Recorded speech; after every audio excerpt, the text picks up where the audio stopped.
Welcome sa Dries TV. Kung interesado ka sa ganitong news, huwag kalimutang isubscribe ang ating YouTube channel. Maraming salamat! Welcome back again sa ating YouTube channel mga kakimpaw, and sa update natin ito ang pag-uusapan natin ay tungkol sa mga importanteng kaganapan kina Kim and syempre kay Paolo Abilino.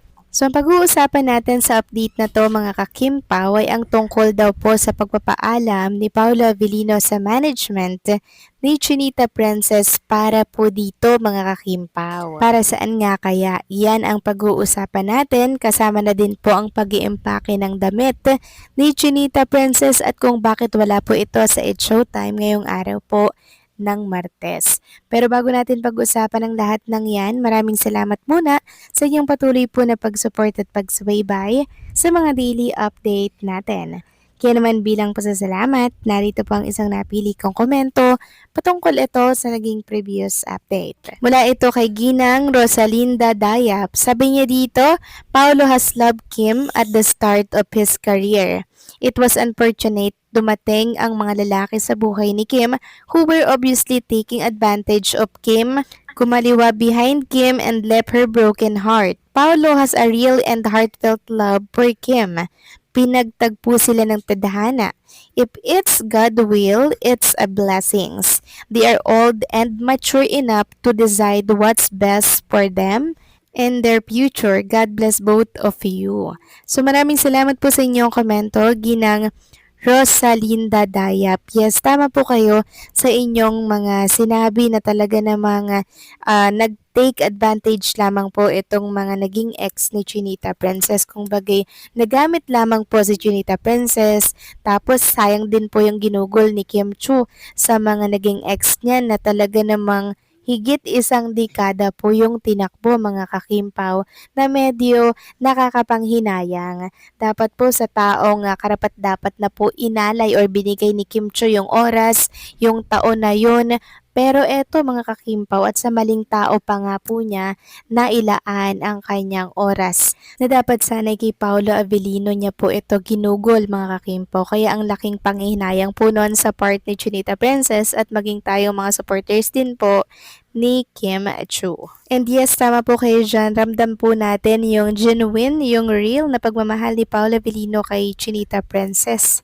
Diba? Ramdam na ramdam po natin yun mga kakimpaw at alam din natin kung red flag ang isang lalaki para po kay Chinita Princess. Pero kay Paolo, hindi naman po natin yun nararamdaman kasi sa off-cam talaga namang sobrang maalaga po talaga si Paolo. Isang patunay po na talagang andun yung caring, concern, and yung love para kay Chinita Princess. So eto na nga, pag-usapan na natin mga kakimpa, mga topic na nakalap natin sa update na to at unahin na nga nating pag-usapan ang lumabas po na write-ups tungkol yan kay Kim and kay Paolo na kung saan ay nagpupuksaan nga daw po ang mga supporters at mga one-sided fans ni Kim and Pao. Ayon dito, bagamat kabado ang Kim Paulandia, kapit bisig silang ilaban ang pakiusap ni Kim Chu na ipanalo ang kasintahang si Paolo Abilino sa Outstanding Asian Star sa Seoul International Drama Awards. Ito ang latest na usap-usapan sa iba't ibang fandom chat group ng Kim Paulandia. Naalarma ang mga solid ng Kim Pao nang biglang bumaba ang porsyento ng voting ni Paolo at umakyat naman ang kay Kim. Kahit naunguna pa rin sa karera si Pao or si Paolo, ayaw magpakampante ng maraming Kim Pao supporters na malalambat nito ang tagumpay. Marami sa mga silent supporters ng Kim Paulandia ang bumoto na para kay Paolo.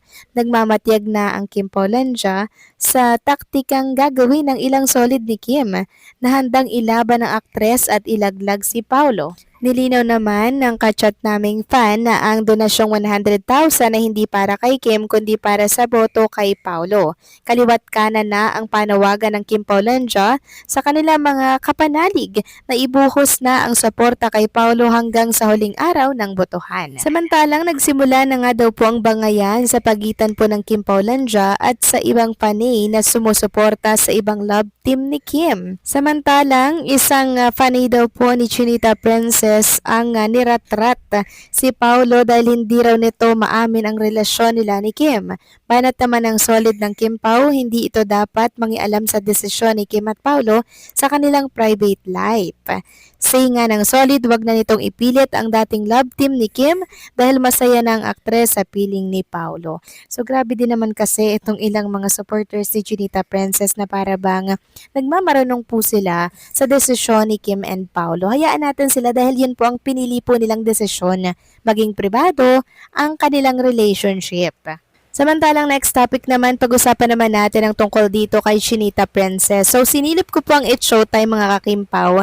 Wala po doon si Kim Chu. Wala po siya sa It's Showtime. Kanina po, 'di ba? Marami po tayong nagtataka at nagtatanong bakit kaya wala si Chinita Princess ngayong Martes. Gayong, 'di ba mga kakimpaw, alam naman natin na live po ang It's Showtime. Pero yung kahapon ay pre-recorded po 'yon mga kakimpaw. Sabi nga po nang nabasa nating komento, wala si Kim sa Showtime ngayong araw. Saktuhan namang may event si Paolo sa Oriental Mindoro. Hindi kaya nag-iimpake na si Kim para ready na sa pag-alis with Paolo pa Mindoro. Baka pinagpaalam na si Kim ni Paolo na sa management. Kasi balita ko yung papa ni Kim nasa Mindoro din, gawa ng second family nito. Uwi nga naman itong event ni Paolo sa Mindoro para makagala doon si Kim. Tingnan natin sa Showtime bukas, pag wala si Kim, alam na. So malaki po ang posibilidad na tama po at akma itong naging komento po ng isang netizen or supporters po ng tambalang Kim Pao na nabasa po natin sa mundo ng social media. Posibleng nag-iempake na, nag-aayos na po ng gamit at sasama kay Paolo Avellino. Kasi nga may dahilan din po si Chinita Princess para sumama. Andun po yung kanyang ama, mga kakimpaw. O di ba? Pagkakataon na nga naman po yun na makita at makabanding niya po yung kanyang ama na kung saan ay nasa Mindoro kasi yung second family nga po ng papa po ni Chinita Princess. Parang ando doon. So magandang idea po ito mga kakimpaw kung ito man nga po ay mangyayari. Pero kung hindi naman po mga kakimpaw sumama si Chinita Princess at present siya bukas, okay lang din naman po. Kasi alam naman natin na si Paolo po, uuwi din po yan agad ng Manila, lalo na pag hindi po kasama si Chinita Princess. Pero sa oras po nakasama si Kim Chu, nakuhabutin po yung 3 araw.